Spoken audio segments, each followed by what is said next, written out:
Hello, Faye Short here. And I just want to go ahead and let you all know that I'm going to be starting a blog, a commentary about something that I'm studying personally for myself, but something that may also help other people.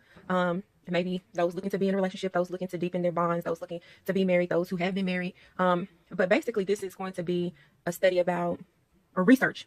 I like that word better. That's more scholarly because I do want you all to know that I am a scholar. So I go to school, I study, I research, I have materials that I can reference to anything that I feel or I state.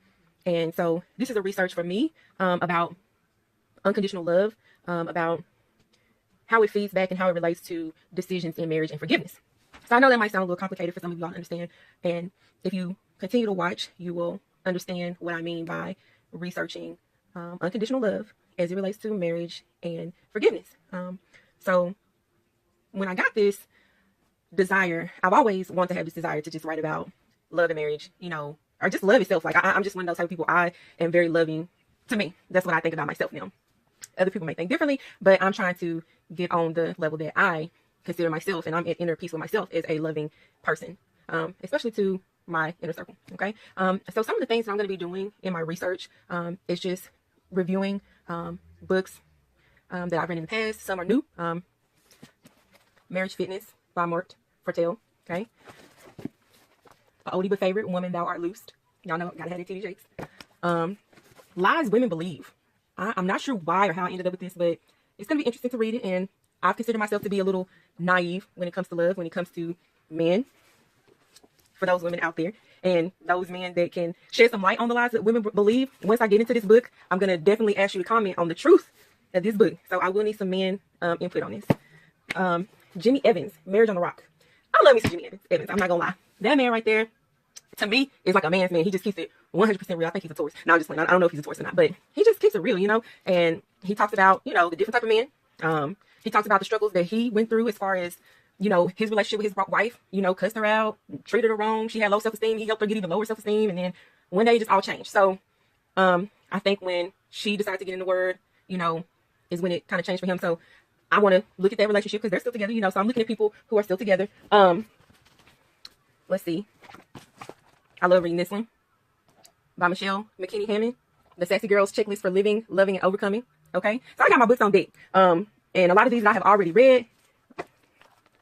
Michelle McKinney-Hammond again. So, just stick with me. We got some literature to cover. Michelle McKinney-Hammond again. What to do until love's find you. So I don't feel like I'm an amateur when it comes to love, but my relationships feel like kiddie, childish relationships. You know what I'm saying? Like, is this a beginner's club? So, and another one, strength-based marriages. Another Jenny Evans. Currently, what I'm in right now, I think I showed y'all TD Jakes, Woman Thou Art Loose. But what I am in right now is something that I got off Audible. I love my Audible, gotta have it, because I don't have time to read most of the time now that I have my newborn baby. But Audible just lets me just sit there and listen, and I'll be driving in the car and the kids be listening and they be listening about marriage too. So they listen about The 5 Love Languages, which is by Gary Chapman. That's who I'm reading right now.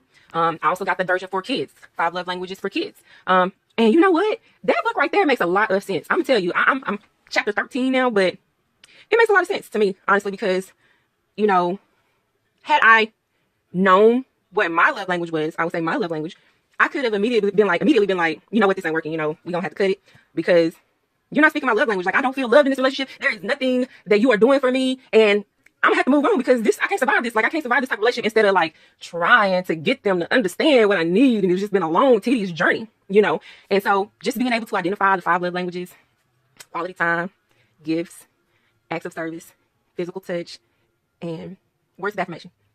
Did I already say that? I don't know. But that seems to be the one that the words of affirmation is something that I'm not used to. But I can tell you my love languages are acts of service. Because I got 3 kids. You know what I'm saying? I got 3 kids. And I got a newborn. So anyway, you can help me, which most women that have, children, acts of service is a really big one. I don't know a lot of women that don't want acts of service if they got kids.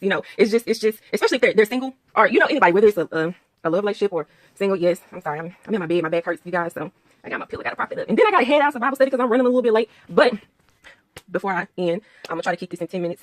10 minutes reviews. I don't want to take up all y'all's days. So if you can hang out with me for 10 minutes and we can get some reviews, some research, some opinions out there, I'm going to go.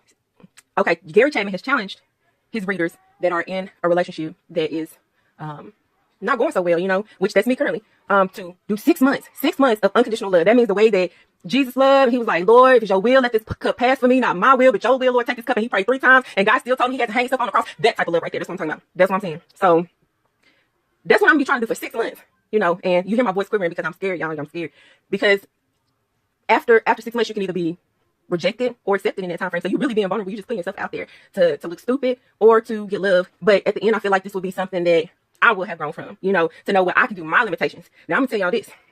If for 6 months I do this, that would mean it's been about a year of celibacy. You know what I'm saying? So stand in prayer for a sister, you know, stand in prayer for a sister. And thank you for tuning in. You have a great day.